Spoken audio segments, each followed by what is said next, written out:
Welcome to LIVEDAF, your online Daf Yomi shir. Shalom Aleichem and welcome back to today's Daf Yomi, Shabbos Daf Nun Gimel. We're at the Mishnah on Nun Beis, Amud Beis, towards the bottom. Says the Mishnah, Chamoir, a donkey, yoytzei b'mardas. He is allowed to go out to Shesarabim on Shabbos, wearing this mardas, which was a saddlecloth, a mat placed underneath the saddle. And occasionally the owner would actually leave it on the chamor throughout the entire day in order to keep him warm. As the Gemara later tells us, a chamor, a donkey, is always cold. So this is allowed on Shabbos, b'zman, provided that the mardas is actually tied onto the chamor. It's serving the chamor. It's not considered to be a load, a masui on Shabbos. Continues the Mishnah, Zecharim, rams. Yoitzin levuvin, they can go out, levuvin attached. The Gemara will define for us exactly what these things mean. Rechelois, yoitzin shchuzois, female sheep can go out, shchuzois or kvulois. Ukvunois, this is referring to the wrapping that they used to wrap them so that to keep their wool from getting soiled. So all these things are allowed. They can wear it on Shabbos, even in Shesarabim. Ha'izim, goats, yoitzis, tzrurais, they can go out with their udders tied up. Rabbi Yosi oiseh b'kulan. He says none of these things are allowed. They're considered to be a masei load, except for one thing, chutz min harechelois hakvunois, except for these rechelim, which are wrapped to safeguard the cleanliness of their tzemer, of their wool, and that is allowed. Actually says v'hava lehu tachshit. Rabbi Yehuda Omer, I agree with the Tanna Kama who permits everything, but I make one exception regarding those goats that have their udders wrapped, udders tied. Now they would do it for two reasons: either to prevent lactation, to stop the production of milk, and in that case they would take this pouch and tie it on really hard, really firm. They would tie up the udders in a way that it would lead to the production of milk ceasing. Or there was another reason for it: the pouch would be hung there in order to collect the drippings of milk. Says Rabbi Yehuda, I only allow it if the point of the tzuris, of the tying up, is to dry it up, because in that case it was done very tight and fastened very securely, and there's no concern there. But not to collect the milk drippings, because in that case they didn't do it so firmly and tightly, and there's a concern perhaps this pouch will drop down, will fall, and the owner might be inclined to pick it up and carry it in Rosh Hashanah. So the Tanna Kama allows everything. Rabbi Yosi prohibits everything except for the wrapping of the rechelim, and Rabbi Yehuda says everything is okay except for the udders being tied in a loose manner. Continues the Gemara, Amar Shmuel, getting back to the mardas of the chamar. The Mishnah tells us it's okay, provided it was tied onto the chamar. What does it mean tied? Amar Shmuel v'hu shekshur may erev Shabbos. It needs to have been tied already from before Shabbos. Why, says Rashi? Because that demonstrates and indicates that this is a necessity for the chamar. He needs it to keep him warm. But if he if he places it on Shabbos initially without it having been there before Shabbos, it has a din of a massive load. Like we find many different things that they gain their status. Their status becomes established during the onset of Shabbos, like the halach of muktzah, halach of erev. Here too, coming into Shabbos, you need to have that mardas on him to indicate that this indeed is a necessity. It's like a malbush, like an article of clothing. You've established that status, and now we can continue wearing it on Shabbos. We have a raya for this concept from the Mishnah as well, the Ktani, because in the Mishnah and Dal that says, a chamor may not go out wearing this mardas bizman, at a time she'ein kshur, when it's not tied to him. Let's analyze these words. What are we speaking about? Ilema she'ein kshur klal. Are we speaking in a case where the mardas is not tied at all to the chamor? Pshita, it's pashut, it's obvious that this is asur. There's no need for the Mishnah to tell us that. Why is it asur? Dilma nafale. If it's not tied, there's a good chance that it will fall, it will slip off the chamor, and he's going to carry Rosh Hashanah. So obviously, when the Mishnah tells us bizman she'ein kshur, it's not speaking about the simple case where the mardas was not tied at all. Elolav, rather, it must be that the Mishnah, when it says the mardas is not tied, it's referring to She'eina Kshura Me'erev Shabbos, when it's not tied, it hasn't been on him from Erev Shabbos. In that case, since it wasn't tied onto the chamor from before Shabbos, one cannot place it on the chamor on Shabbos and carry it out. Mechlal, apparently, the Reisha, Shekshur Loi Me'erev Shabbos. Apparently, the Reisha allows it, says it's okay to have the mardas on the chamor. Bizman Sheyikshura, when it's tied, apparently it's referring to having been tied on him already from before Shabbos. Shema Mino, indeed, this is a right. Tani Nami Hachi, we have a brisa in support of this as well. Chamor Yoitzim Mardas. A chamor can go out wearing this mardas bizman shekshur loi, from when? Me'erev Shabbos. And the brisa continues. V'loi bu'ukaf. However, a saddle, even though it provides some warmth, that's not acceptable. He cannot go out wearing the saddle afal pi shekshur loi me'erev Shabbos, even though it was sitting on the chamar, tied onto the chamar from before Shabbos. A ukav is different than a mardas. A mardas provides a much greater degree of warmth and heat. It covers a large portion of the body, whereas a ukav is just covering a little portion of the chamar and does not provide sufficient warmth to be considered a malbush, considered to be batal to the chamar, is considered to be rather a masoy and a burden. This is the shita of the Tanakam. Reb Shimon Gamliel Omer, no. Af be'ukav, the same halacha that applies to a mardas applies to ukav as well. Bizman shekshur me'erev Shabbos, provided, once again, that it was tied onto the chamar from before Shabbos. It too is considered like a malbush, like an article of clothing, since it is aiding and assisting and benefiting the chamar, it's providing some warmth. Ubavad, this is only allowed provided that he did not tie the strap which goes around the next to the neck of the chamar, and he didn't tie up the ritzua, the strap going underneath the tail of the chamar. They would do that to keep the ukaf, the saddle, in place. This ukaf was meant to carry a ride or a load, so they would tie the straps on both sides to keep the ukaf in place and preventing it from slipping one way or the other. So one cannot do that because it would appear as though he's preparing it for a load. So that's not acceptable. But to simply have the ukaf tied on the chamar and have it walk out like that in Rosh Hashanah, that's okay. So in summary, regarding going out in Rosh Hashanah, if the item was tied up on the chamar from before Shabbos, so the Tanakama holds that mardas is fine, but an ukaf isn't. Rosh Hashanah says both are okay. A mardas and an ukaf are both permissible, provided they were tied onto the chamar from before Shabbos. Continues the Gemara. Okay, so we discussed the chamar going out into Rosh Hashanah wearing these articles. What about going out and placing it onto the chamar in a private domain, in a chatzar, but there's no concern of carrying? But as Taisus explains, there's a concern about tircha, excessive exertion, which is also not something to be done on Shabbos. Boi minei Rav Asi bar Nosson, Rav Chia bar Rav Ashi. Mao, what is the halacha? Litin mardas al gabe chamar b'Shabbos. Can one place a mardas on the chamar on Shabbos to keep him warm, and it's beneficial for the chamar? Can he do it in the Rishus HaYachid? Amalei mutar, it's okay. Amalei. So he responded and said, if you allow mardas to be placed on Shabbos, v'chi ma bein zeh le'ukav. What is the difference between a mardas that can be placed and an ukaf? Meaning, he assumed just as you are matir mardas because it warms up the animal somewhat, so the same halacha should apply to ukaf as well. And why do we find the difference between the two? Ishtik, so he remained silent.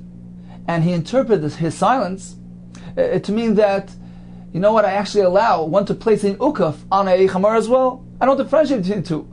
So that's why he remained silent. You're challenging me, you ask me, why is mardas okay and an ukaf not okay? Well, I hold that an ukaf is also fine. So he responded to that. He responded to his silence by saying, well, I have a brisa which clearly tells us that one may not place an ukaf on a chamar on Shabbos.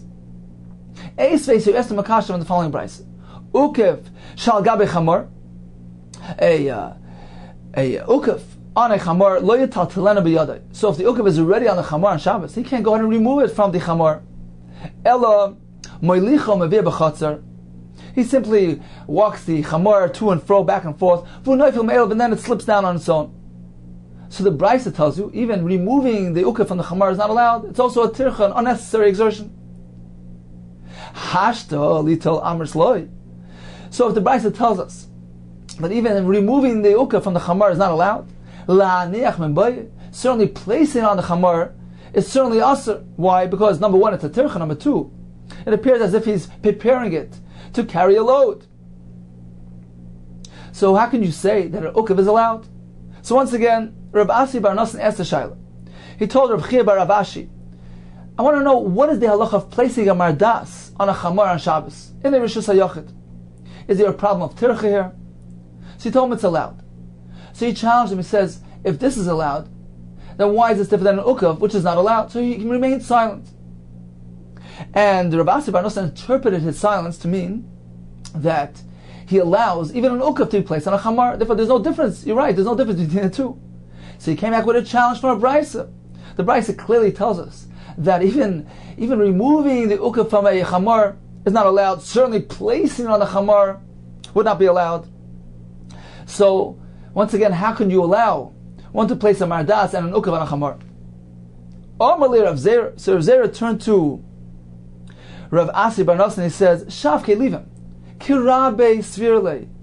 It's not his own opinion. He's basing his shita on what he heard from his Rebbe, on Rav. Therefore, he was silent. He remained silent because he didn't find it necessary to defend the Rav shita. This was his Rebbe's opinion, and that was it. The Amar of Chia bar Ashi Amar Rav. Toilin turaskil lebehema b'Shabbos. Rav holds that one may tie even a feeding basket, a feeding bag, around the neck of a behema on Shabbos. What's the point of doing that? To add some comfort, a measure of comfort and convenience to the animal. Even that is allowed, even though it involves a tircha. Rav allows it. Now, if he allows a traskel to be placed on the animal for the sake of convenience and comfort, certainly a mardas can be placed on a chamar on Shabbos, no concern. Why? If over there by the traska, by this feeding basket, Rav allows, on account of tanug, of pleasure, here in the case of mardas, the mishum tsar, he's coming to alleviate the tsar of the discomfort of the chamar who's cold, and he's trying to protect him from the tzin. He's trying to warm him up. Lo kashkan, certainly Rav would allow it. So indeed, he was basing his shita on Rav. It was Rav who actually authored this opinion that one may go ahead and be matriach to trouble oneself, to go ahead on Shabbos and help his animal, provide him with pleasure, protect him from cold. Therefore, not only is a mardas mutter, even an ukav is mutter, and even a traskel. So this is the shita of Rav, who doesn't differentiate between alleviation of tsar and providing comfort and pleasure. Shmuel Amar, yes, there is a difference. Mardas mutter, placing a mardas to warm up the donkey, that's okay, because he's coming to relieve him of pain and discomfort. Traskel asr, to place his feeding basket, that's awesome, that's merely for tonic, for pleasure. Azal Rav Chia bar Yosef, Amar l'shmaita de Rav kamei de Shmuel. So Rav Chia bar Yosef went ahead and he related the halacha of Rav, who allows even a traskel to be hung on the animal on Shabbos. So he related it to Shmuel. Shmuel responded, I disagree. Omar Abba, if this is what Rav, Abba, my friend, if this is what he says, if this is what he said, apparently he does no knowledge of the halachas of Shabbos at all. Because Shmuel disagrees. He holds that one cannot do tircha, cannot be matriach oneself, exert oneself to come to the assistance of his behema merely for the sake of tonic, of pleasure. Continues the Gemara, Kisalak Rav Zera. Rav Zera went up to Eretz Yisrael. Ashkelei, he met the Rabbi Yomi bar Yefes. The Yosef v'ka'amarlai mishmei Rav Yochanan. He was sitting and saying over in the name of Rav Yochanan the following halacha: Noisnin mardas al gabe chamar b'Shabbos. One can place the mardas, the mat, on the chamar b'Shabbos. Amarlei, so Rav Zera said, Yeshar, well said. V'chein tirguma Aryach bebavel. And Shmuel, who was called Aryach, it's a lashon of a melech, so he was very well versed in halachis, we follow his opinion when it comes to financial matters, like a king who rules. So the Aryach in Bavel, Shmuel in Bavel, also said the same thing. He explained likewise that Mardas can be placed on a chamor. Says the Gemara, who's Aryach? Aryach Manu, it's Shmuel. So why did he attribute this to Shmuel? For Rav Nami Amra, even Rav agrees that a Mardas can be placed on a chamor. So why was he specifically relating to Shmuel, not to Rav? Elo rather, says the Gemara, Shame. Rav Zera heard that Rav Binyamin ben Yefes concluded his words by saying that the Messiah be concluded by saying Ve'ein Tril and Traskel b'Shabbos. Although a Mardas can be placed on the chamor to protect him from cold, to warm him up, to be moinea, to prevent tsar from the chamor. However, a Traskel, a feeding basket, may not be hung on the chamor on Shabbos. Amar, so to that Rav Zera responded by saying, Yesha well said, V'chein tirgum ha'arich b'Bavel. And Shmuel interpreted likewise in Bavel, because this shita is compatible with Shmuel's opinion. Continues the Gemara, the Kuliyama all agree, Mias Mardas muta. Though a Mardas certainly can be placed on a chamar on Shabbos. All agree, Rav and Shmuel. Maishno mi ukav. Why is this different than an ukav, which the Brisa tells us one cannot even take off on the chamar if he's already heated up from carrying a load before Shabbos? He can't even remove from the chamar to come to his aid and assistance. And certainly he cannot place on the chamar, because placing on the chamar involves an additional concern where it gives the impression as though he's preparing it for a load. So what is the difference between Mardas and Ukaf? Once again, the Kuli Alma, Mias, Mardas, Muta, all agree Mardas can be placed on the chamar. Maishno Ukaf, what is this different than the saddle? Says the Gemara, Shani Hasam. An Ukaf is different because it's not necessary for him to exert himself. There's a more simple way to get it off. Shani Hasam, the Efshar, the Nafum Memela. It can fall off on its own, it can slip off on its own, as the Brisa told us, just walking back and forth until it slips off. So therefore it's not necessary. Rav Papa Amar, Kan lechamama, kan letzanana. There's a big difference between warming the chamar, which is considered to be a necessity, whereas merely taking off the ukaf from the overheated chamar to cool him off, letzanana, that's not allowed. Why? Lechamama is letzara. When you need to warm him up, that's on account of tsar. He's experiencing discomfort. He's cold. Therefore, that is allowed on Shabbos. Letzanana, to cool him off from his overheating after having carried a load. So you want to go ahead and relieve that heat. So you take off the ukaf. That's letzana, to cool him off less letzara. It's not considered to be a relieving of discomfort of pain. Why? V'hainu dama inshi. So this is what people say. This is the common saying, Chamra, a donkey, afilu b'tkufas Shabbos. Even in the middle of the summer, Krirle, he's always cold. He's chronically cold. So therefore, there's a big difference between warming him up, which is considered to be a relieving of discomfort of pain, whereas merely removing the ukaf to cool him off, that's not so crucial and so important, because the chamar, he likes to be warm, so therefore that's not allowed. However, as we stressed, that according to Rav, even for tainuk, for pleasure, one may go ahead and exert himself. So Rav certainly maintains that an ukaf is allowed just as a mardas and just as a traskel. So in summary, what are placing these various items on a chamor? In a Rishus HaYachid, there is no concern of carrying. Can one do that on Shabbos, even though it involves tircha, exerting oneself? We have two shittas. We have Rav and Shmuel. Rav says everything is okay. A mardas on account of tsar, a traskel, and an ukaf on account of comfort, convenience, and pleasure. According to Shmuel, the only thing that's allowed is the mardas, because that's coming to relieve him of his tsar, of his discomfort and pain. Continues the Gemara, Meisvei, we have a kasha from a Brisa. Lo yetze atzutz bezon of shul. A horse may not go on a shusarav wearing a fox's tail. Rashi explains they would do that to ward off the ayin hara, the evil eye. V'loi bezaruris sheben einav. He can't go out wearing this red piece of material between his eyes, which was there for decoration, as an adornment. Lo yetzi hazov bekishaloi. Hazov cannot go on wearing his pouch, which was meant to collect the emission. V'lo izim bekisha b'dadeim. Goats going out with the pouch tied to their udders. V'lo para b'chasoim shebefia, a para with the muzzle in her mouth. V'lo siyachim, a colt. So these colts may not go out, but traskon shebefia, with the feeding baskets around their mouth. L'shusarab. V'lo behema b'sandal shebarglea. A baby cannot go out wearing these shoes, a shoe on its foot. V'lo b'kamia, not with an amulet. Afal b'shu mumcha, although it was fashioned by a mumcha, by an expert. V'zu chaymer b'behema me'adam. And this indeed is a stringency found in a behema, on top of Adam, meaning, at this point in the Gemara figures we're speaking about the amulet, the kamiyah, that a person, Adam, may go out wearing a kamiyah, an amulet, but a behema cannot. And as Rashi explains, all these different items mentioned in the Brisa are considered inappropriate, considered to be a masih, a burden. However, the reason why he can't wear this sandal is not on account of a masih, but rather there's a concern that it might fall off, and he may be inclined to carry Nishus Rabbim, the owner, that is. Continues the Brisa, Aval yoitzu be'eged shal gabe maka. So the animal can go out wearing a bandage on his wound, ubekshishin splints shal gabe shever, on a breakage, on a fracture, ubeshilya, a placenta mdudelasba that is dangling from her. So these things are not considered to be a masah, a load, a burden.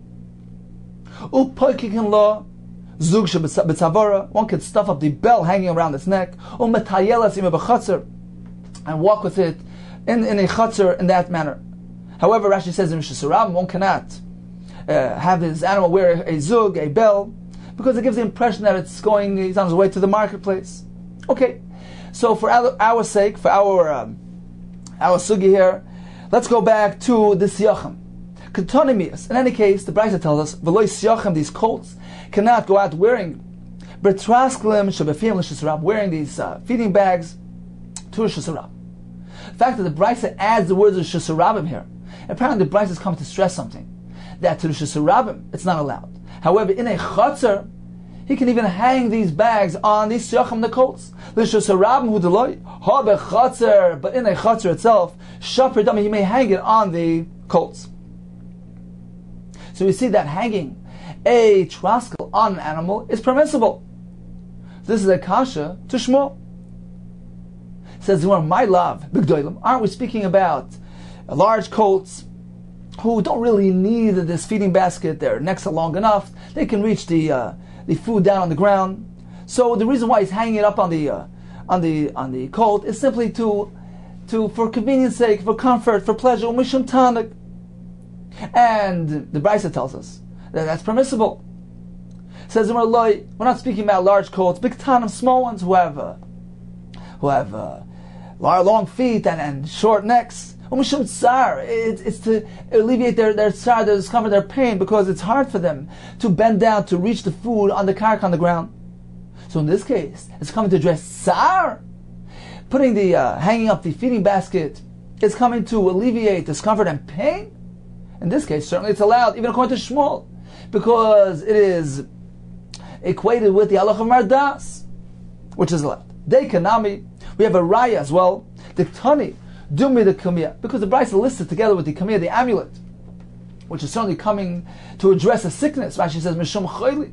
So apparently the traskel here as well is meant to alleviate a tsar, and therefore it's allowed. Shema mina, indeed, this is a right. Omar Mar, we learned in the Brisa of Eloi b'kamiyah. So he cannot wear the amulet, alpha b'shum mumcha, although the amulet was fashioned by the expert, who's an expert kamiyah maker. Says the Gemara, why can't a behema wear a kamiyah if it was made by a mumcha? We learned in the Mishnah that an other person cannot go out wearing a kamiyah which was not done by a mumcha, an expert, and is not known to be effective. Mumcha shaper dami. However, if it was formed by a mumcha, and we have reason to believe that this amulet is indeed effective, it's not considered to be a load. So why is the behema different? Says Marachanam, here too we're speaking about she'eni mumcha.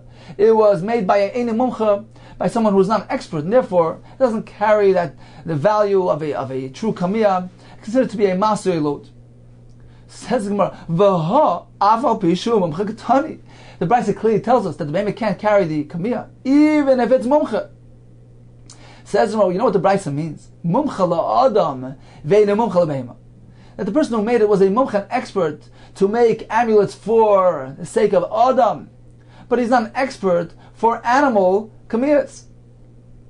And therefore, this kamiyah, which is not known to be effective for the behema, is considered to be a load, a masui.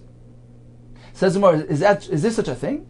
That a person can be an expert for Adam and not for behema? That his amulets can work and be effective for Adam and not for behema? Mi ika. Is that true? Is this such a phenomenon of mumcha Adam v'lo yav mumcha behema? What's the difference? If he knows how to make kamiyah, he can do it for behema as well?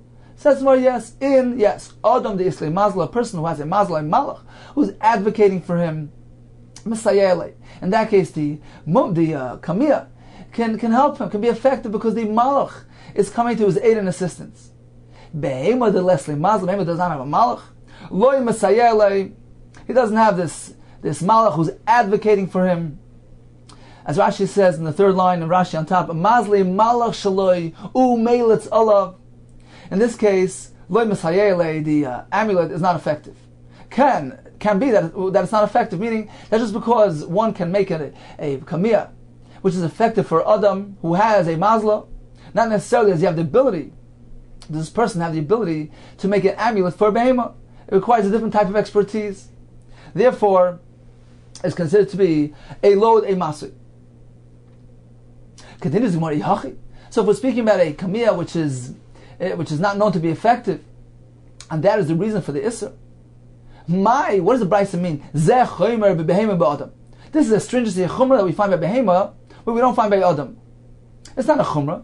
It's simply on account of the fact that this amulet is not known to be effective. So it's exactly equal to halach of Adam. Adam can only carry a kamiyah if it's known to be effective. So there's no distinction, no disparity between a behema and Adam. If you would know that this kamiyah indeed is effective of behema, it would be allowed for the behema as well. So what does the Brisa mean? It says, Mi savras ha-kamiyah koi? Do you think the Brisa, when stating that this indeed is a stringency, a chumrah found by behema, it's referring to the concept of kamiyah? No, asanal koi. It's going back on the halacha of shoes. And the Brisa tells us that a behema cannot go out wearing besandal sheberagleh. On that, the Brisa concludes, V'zu chomer b'behema b'adam. This indeed is a chumrah. There's a concern that the sandal will fall off, the shoe will fall off, and the owner might be inclined to carry it in Shus Rabim. This is something we find only by behema. A person can certainly walk out wearing his shoes into Shus Rabim. Says Mar Tashma, let's bring a raya from the following brisa to prove the halacha we discussed earlier, whether or not one can go ahead and exert himself a tircha in order to pleasure his animal, to come to add a comfort for the animal. Let's bring a raya from the following brisa to that shaila. The brisa says, "Sachin, one can anoint with oil. He can anoint a sore with oil, to rub the scab of the adam to a person. Ve'ein sachin u'mefarchasin l'behema. That cannot be done for the behema." Says Gemara, "My love, the ikomaka umishum tsar." Are we not speaking about that there's a festering wound here, and he's coming to alleviate pain and discomfort? Nevertheless, the Brisa tells us one cannot engage in this process. It's a tircha yisera. One cannot do that for his animal. So you see that tircha is not allowed even in the context of tsar. This seems to be a kasha on everybody, on Rav and Shmuel, who allow one to be matriach for his animal when it's coming to alleviate tsar. Says we're not speaking about that there is a makkah present. The Gemara makkah was speaking that the makkah is already healed. He's merely coming to provide pleasure. So therefore, for an adam it's allowed, but not for the behemah. Now, as Rashi points out, Rav, who holds that even tanig is allowed, even pleasure is allowed, one can be matriach for the sake of the tanig of his behemah. As Rav told us, he can place the ukav, he can place the traskel. Says Rashi, apparently, Rav a Tanahu Upal. Rav is considered to be a Tana, and he indeed disagrees with the Brisa. Tashma, let's listen to another Brisa. Behema she'achsodam, a behema became congested with blood. Ein ma'amidanois b'mayim b'shvosh ha'tesan. It cannot be placed in water in order to cool off, to alleviate the condition. Adam she'achsodam, if this blood, the congestion, is present by an Adam, he can be placed in water so that he cools off. So you see clearly that it can only be done for an Adam, but not for the sake of a behemoth, even though we're speaking about Tsar. He has a condition here, and is in pain, discomfort. We see that tircha is not allowed. Says the Gemara, this is a specific case. We're speaking about a remedy, doing a refuah. A refuah, it's a different story. Why? Chachamim prohibited a refuah from Midan Shabbos for concern that perhaps one will go ahead and grind up the herbs, shchika samamanim. He will do the malach of teichen to prepare his refuah. So minor refuahs are not allowed on Shabbos. So the reason why he can't do it for his behemoth is not necessarily on account of tircha, of exertion, but rather since it's a refuah, and a refuah may not be done on Shabbos. Says in 1 second. So why is this issur limited to behemoth and not to Adam? Says Yachi, Adam nami. So why by the Adam is it okay? Adam nira kemaker. A person, when he's in the water, it appears that he's cooling off. It's not evident. It's not obvious that he's doing a maser refuah, and therefore the Chacham allowed one to engage in ordinary activities, conventional activities, which don't have the obvious appearance of a refuah. Says Gemara, okay, so go back to behema. Nami nira kemaker. So what about a behema? It too simply looks like it's cooling off in the water. It's not a refuah. It doesn't look like a refuah. Ein mekel behema. One ordinarily doesn't take his behema to cool off. So when he places his behema in the water, it's pretty obvious that it's been done for refuah, and it is asur on account of the gzeira, mishum shchika samamanim, lest one come to grind up the herbs on Shabbos. Says the Gemara, ulu behema migazrinan. Do you suggest that the Chacham apply their gzeira to a case of behema which will result in financial loss, in a makom of hefsid? Is that true? That it's asur as well? Va'atani, haven't we learned the price? Hoysay medes chus l'tchum. If one's animal is standing outside the tchum, so this is the boundary up until where one can walk on Shabbos, which is 2,000 amma from his residence. Now his behemah was standing outside this boundary. Just as a person, the Adam, is bound to this tchum, so to all his belongings. But the behemah was outside the tchum, and he wants it back inside. Says the Brisa, so he can't go out of the boundary. You can simply call to it and get it back in that manner. So as the Farshim speak out, there's no concern about the behemah walking around, since we know that if one is outside the tchum, he can only remain within his 4 amas. So how could this person go call the behemah, which will cause the behemah to transgress the issur tchumen? We know that one is meant to be shoyves his behemoths on Shabbos. He's mitzvah al shvisas behemtoi. One is commanded to prevent his behemoths from doing malacha. So the Mefarshim speak out that Rashi speaks out here that there's no azhar, there's no tzivoy. A person is not obligated on the halacha of tchumen regarding behemoth. It's not considered to be work, it's not considered to be malacha, and therefore there's no concern. So he can simply stand at the edge of the tchum and call his behemoth back home. 1 second, says the Gemara. How could he do that? There's a concern, perhaps, that if he's engaged in retrieving his behemoth, perhaps he'll go out himself. He'll go out of the tchum to get it back. But lo gazrin, and apparently we do not decree, we do not prohibit this as a prevention on account of dilma or silasui. Perhaps he'll be inclined himself, be tempted to go out himself outside the tchum to bring back his behemoth. So we see that on account of hefsid. We're not geyser this type of gzeira. We don't oblige him to lose his animal to incur a hefsid, a loss. And even if there's a reason to make a gzeira decree, there's a concern that a person might do it a issur. We don't make a preventative gzeira here. So there as well, by the behemah who is ochzei dam and suffering this medical condition, why can't he go ahead and do refuah? Since it's on account of hefsid, he's going to incur a loss. Amar Avina Kigoyin. You know what this case is speaking about? The case of the calling back the animal. We're speaking about a case where there's no concern, there's no chashash of dilma asla asui that he'll go out and get it. Why? Kigoyin shahoya tchum shalah. Her tchum in the boundary of the behemah was muvla, was overlapped, was swallowed in. But tchum shalah, it was swallowed and overlapped into his tchum. It means as follows. Generally speaking, a person and his belongings, animals, are all meant to be staying in the tchum, in the boundary, which is 2,000 amas from his residence. There's an exception in the case where a person gives over, for instance, his animal to the shepherd from before Shabbos. It now assumes the tchum of the shepherd because it's in his possession. So we're speaking about a case here where the animal's tchum will not extend back to the owner's house. The animal's tchum is in a different location than the owner's tchum. They're two separate boundaries. Now the owner wants to get his animal back home, so he calls the animal, come back. Meaning, even though he's going to cause him to leave his tchum, the animal to leave the animal's tchum, leave that tchum, go past the animal's boundary where it belongs, and leave that boundary, and come into the owner's boundary, which is really outside the behemoth's boundaries. Nevertheless, that's okay, as we discussed earlier, because one is not obligated to ensure that his behemoth doesn't go past the boundary. So that's okay. But what about the concern that he might go out and retrieve the animal himself? Says the Gemara, we're speaking about a case where both boundaries overlap. So he's actually standing at the edge of his boundary, which is still within the boundary of the behemoth. So his boundary extends up to here, and the behemoth's boundary overlaps a bit. And he will go retrieve the behemoth, which is over here, which is still within his boundary.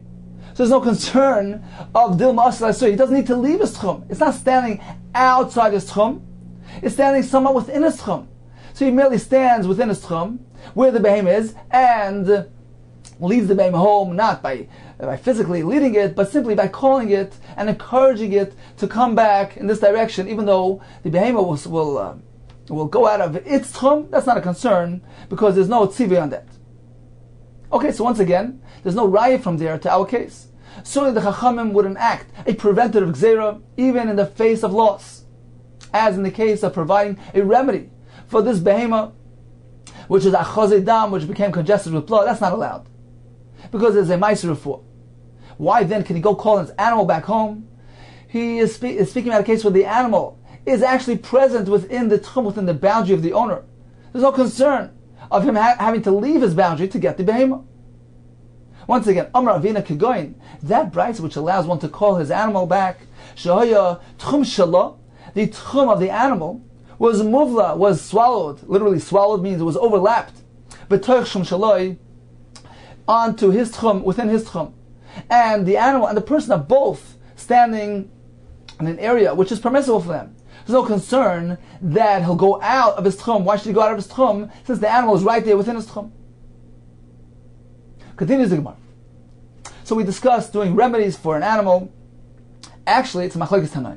Rav Nachman Yitzchak Amar Shchika Samamonim Gufa Tanai, doing a refuah where a refuah involves a concern, a chashash of Shchika Samamonim. Is that allowed for an animal? So that's actually a machlokes Tanai. Tanai, the Sanya, as we learned in the Brayso, Behema she'achal karshinan, Behema will overeat, ate too many beans.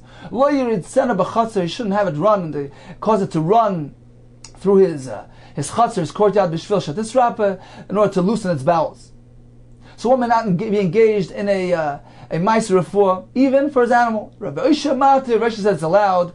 Dorash Rava indeed taught halacha Rabbi Oisha that one may do refuah for his animal. As the Rif points out, there's a special reason why there's no concern by a behemoth, because the person is not so anxious regarding the refuah of the health of his animal, and there's no concern that he'll go be so caught up with it to the extent that he'll go do a malacha of grinding those herbs of shchika samamonim on Shabbos. Therefore, refuah can be done to an animal.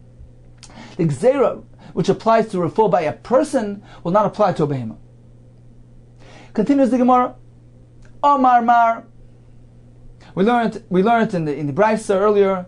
Lo yetze hazav bekis shelo. A zav cannot go out carrying his pouch attached to his organ to absorb the emissions.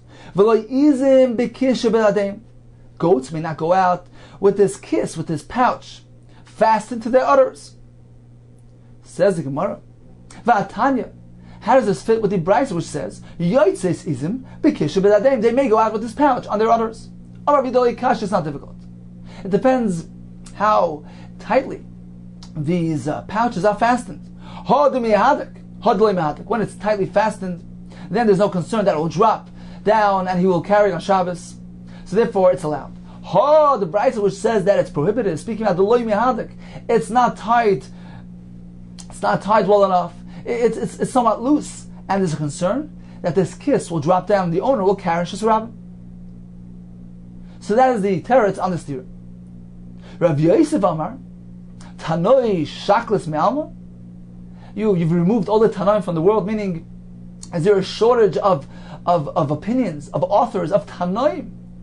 We have a Mishnah which lists for us some Tanoim, and in fact, these brises will simply correspond to those Tanoim in the Mishnah. You need not say that both brises are following according to one opinion and speaking about different types of scenarios, mihadik and lo mihadik. No, perhaps both brises are speaking about mihadik. The pouches are properly fastened. So how do we reconcile the steer between the brises? It's very simple. They reflect two different opinions, two different Tanoim.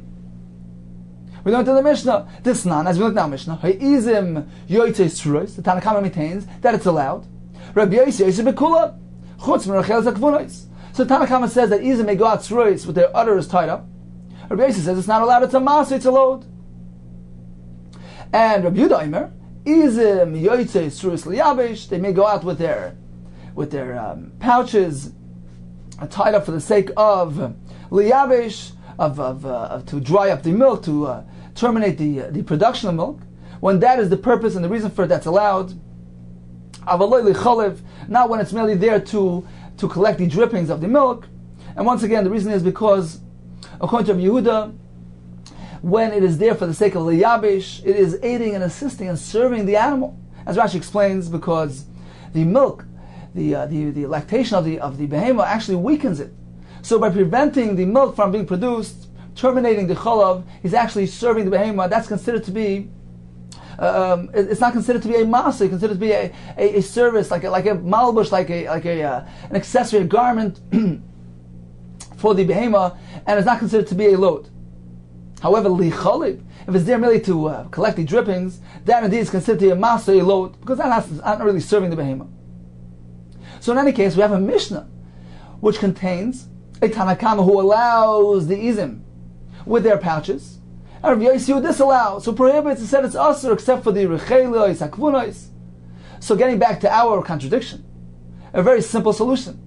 The Brisa, which allows, it reflects the shita of Tanna Kama. The Brisa who prohibits reflects the shita of Rav Yossi. Or another alternate pshat is Ha b'ha Rabbi Yehuda. Both brises reflect the shita of Rabbi Yehuda, and very simple. But like Kash is not difficult. Kal liyabish, kal licholiv. If the purpose of these pouches is to dry up the milk, and it's serving the izim, it's not considered to be a load, and it's mutter. Kal licholiv, the brisa which says that it's also speaking about that it's there for the sake of collecting the milk, and that's considered to be a burden, a load. So in summary, regarding the izim going out wearing the kiss, the pouch attached to their udders, we have a stira. One brisa says yoytzos, one brisa says ein yoytzos. How do we reconcile this stira? So you have three approaches. The first one was, it depends in what manner they're tied to the udders. If it's mihadik, if it's tight, then it's allowed. If it's somewhat loose, like mihadik, then there's a concern that it might drop down and the owner might carry it, so they cannot go out wearing it in that manner. The next approach in the Gemara was that they simply reflect. These brises reflect two shitas. The Tanna Kama holds, yes, it's allowed. Rabbi Yossi says it's not allowed. And finally, both brises reflect the shita of Rabbi Yehuda. There's a difference whether the kisim are there, liyabish, to terminate the flow of milk, to drive the production of milk, and in that case it's serving the animal and it's not a load. However, merely lichalev, to collect the milk, that's considered to be a load and not allowed.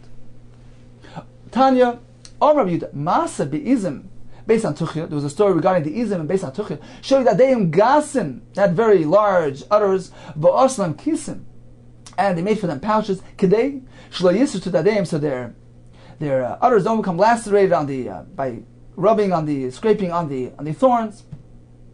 Tanar Rabbanan went on a price. So we just mentioned something unusual regarding udders. The Gemara soon will go into a story relating an unusual story regarding miraculous udders. Tanar Rabbanan Maaseh His wife died. She left over a son who needed to be nursed. He didn't have funds to pay a woman to nurse him. He was stuck. What is he meant to do? Hashem performed a miracle from him. And formed for him two breasts. Like the two breasts of a woman. He was able to nurse his child. Come and take a look. How great this person was. That such a great miracle took place for him. Just the opposite. So apparently he's somewhat a man of greatness since he experienced this miracle, but nevertheless, he's still somewhat inferior. Why? It reflects inferiority to some degree. Because Hashem needs to change over the normal order of creation to provide for him, rather than simply giving him parnasa, giving him sustenance, providing him funds in an ordinary manner, in a conventional manner.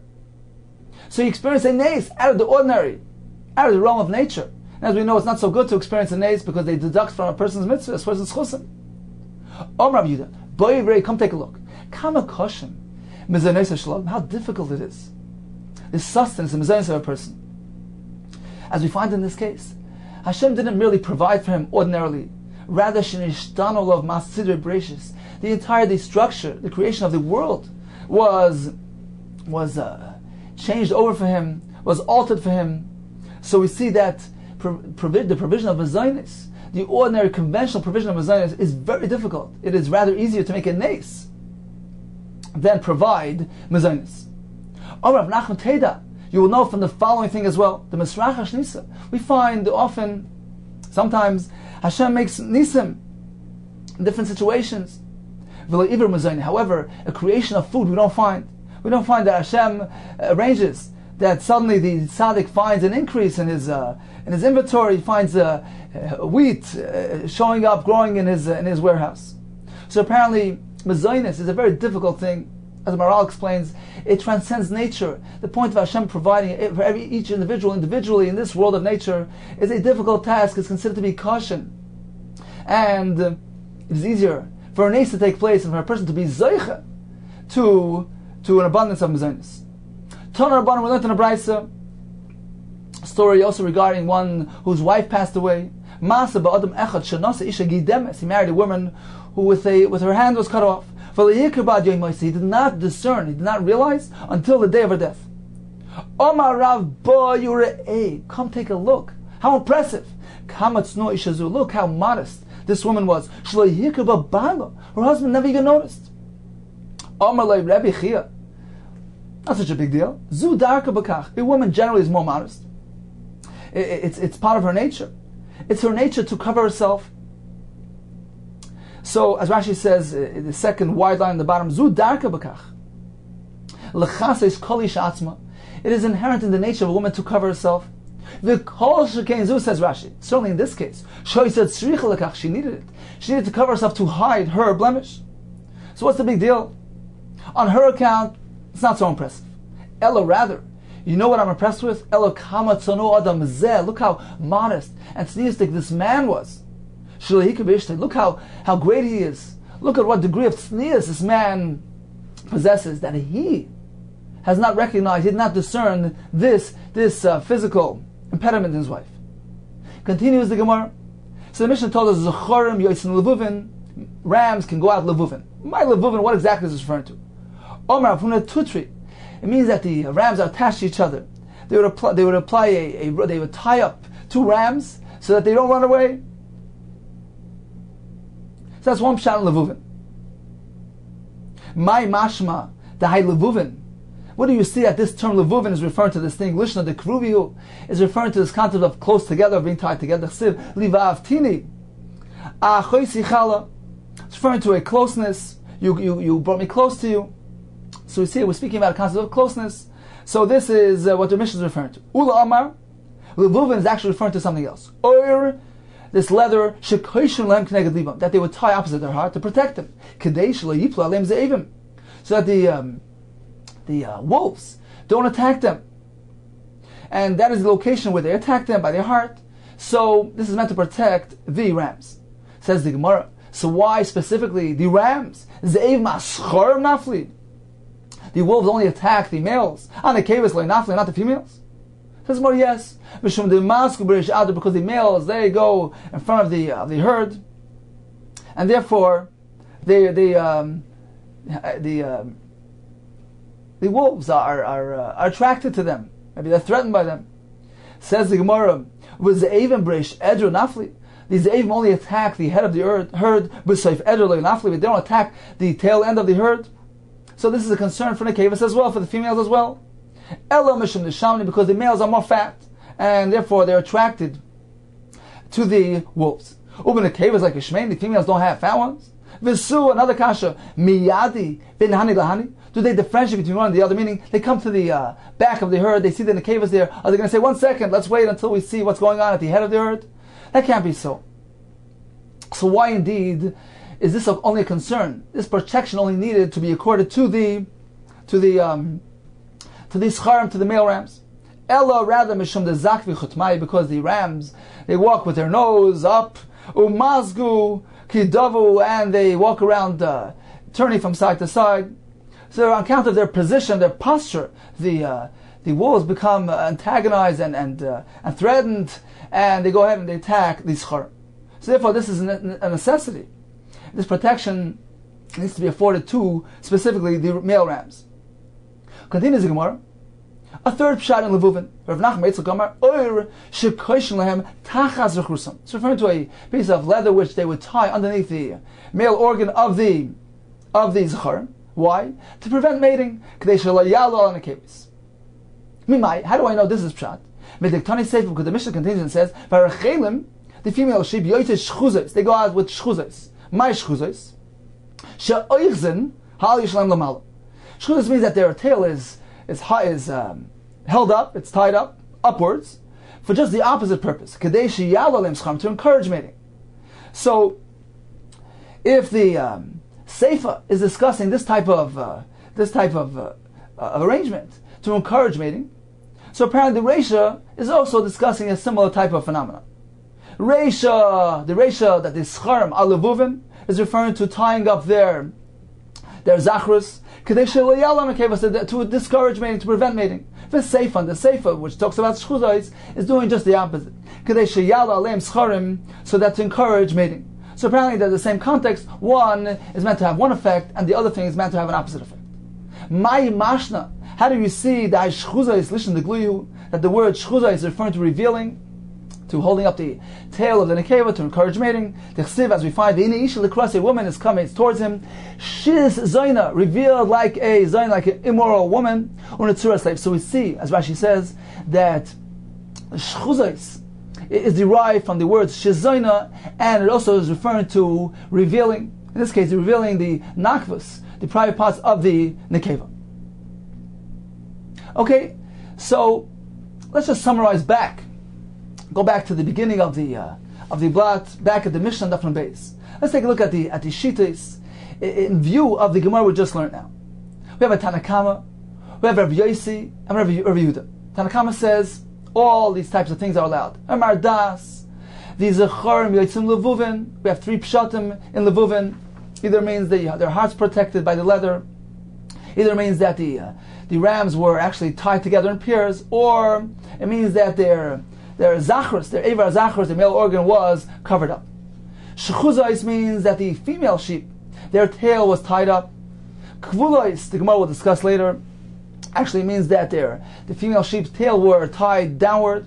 And kvulais referring to the recheles, whose wool were protected, wrapped up. It was a shmira for the tzemer from getting soiled. So all these things are allowed. They're not considered to be a masay. In some way, they're aiding, they're assisting the animal, they're serving the animal. Considered to be like an article of clothing, like the din of Tachshel, like the din of Malbush, and it's okay. Rabbi Yosef says everything is asur, everything is considered to be a masay except for one, the rechel makvunais, because the wrapping is a shmir for the tzemer, and as Rashi says, it has the same din, a similar din like a tachshel, like an adornment. Rabbi Yehuda says everything is okay except there's one thing that I must stipulate, that the tzuros, the izim, whose udders are tied up, that is only allowed when it is done for liyabish, to dry up the milk, to prevent lactation, which is coming to aid and assist the behema, as Rashi explained, because the animal is actually gets stronger when he stops lactating. So therefore, this is considered to be a service for the behema, rather than just merely there to accept and collect the drippings of chalav, which is considered to be a lorei masi. Okay, let's continue on and review the rest of the daf. We continue discussing about the bardas, the mat, which was tied up onto the chamar from Erev Shabbos. So we had a discussion in the Gemara regarding the mardas and the ukaf, the saddle. According to the Tanakama and the Brisa there, only a mardas is considered to be a non-load. However, an ukaf is not considered to be like a malbush, because a mardas provides warmth for the chamar. It's serving him, it's helping him, it's protecting him from the cold. According to Shimon Gamliel, not only is a mardas allowed to be placed on a chamar and have it walk out on Shabbos into the Shasarabim, it's considered to be like a malbush. An ukav as well, a saddle, since it also provides some measure of warmth for the chamar. We proceeded discussing a similar topic, but a bit different. What are placing items on a chamar, an animal, which involves tircha and exertion, but nevertheless he's coming to help his animal, whether it's removal of tsar, alleviation of pain, discomfort, or whether it's for tana, for pleasure of the animal. Is that allowed? So we had a discussion between Rav and Shmuel. According to Rav, everything is allowed. Whether placing a mardas, which warms up the chamar, protects him from the cold, is coming to alleviate discomfort, that's allowed. Not only that, but also a traskel, a feeding basket around his neck, or an ukaf. These things are coming merely to add pleasure, convenience, and comfort. That too is allowed. Shmuel maintains no. The only thing that's allowed is something which is coming to prevent pain and discomfort, which is the mardas. We proceeded with some halachas about the halachas of refuah, and the Gemara concluded that a refuah for an animal is allowed.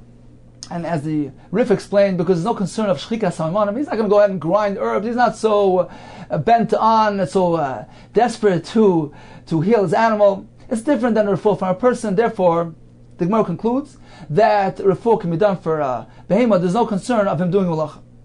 We proceeded with the halacha of the izim, the goats who have their udders tied up. There's a pouch tied lidadeim. We had a machlekes between a brisa which says that it's okay, a brisa which says they cannot go out wearing those pouches. We had three approaches. One mahalach was that the brisa which says they're allowed to go out with the kiyas is speaking about that it's firmly fastened onto the behemah.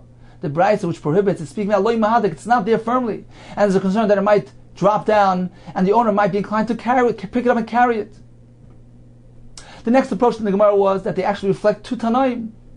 The brisa which says that it's permissible, it reflects the Shita of the Tanakam and our Mishnah who allows the izim to go out tzruros. The brisa which says it is not allowed reflects Shita of Rabbi Yosi, who says it's considered to be a load. And finally, we had a pshat that both brisa reflect Shita of Rabbi Yehuda. And generally speaking, these things are allowed, but with regard to the pouch on the udders, it depends if it's coming to assist the animal liyavish, to dry up its milk, that's allowed. However, merely coming to lichalav, to collect the drippings of milk, that's considered to be a load and not allowed. As the Gemara concluded, what is the meaning of zchorim yotzes levuvin? We have three interpretations. Either the rams are tied together in pairs, their hearts are covered to protect them from the wolves, or their Ever Zachars are covered up to prevent mating.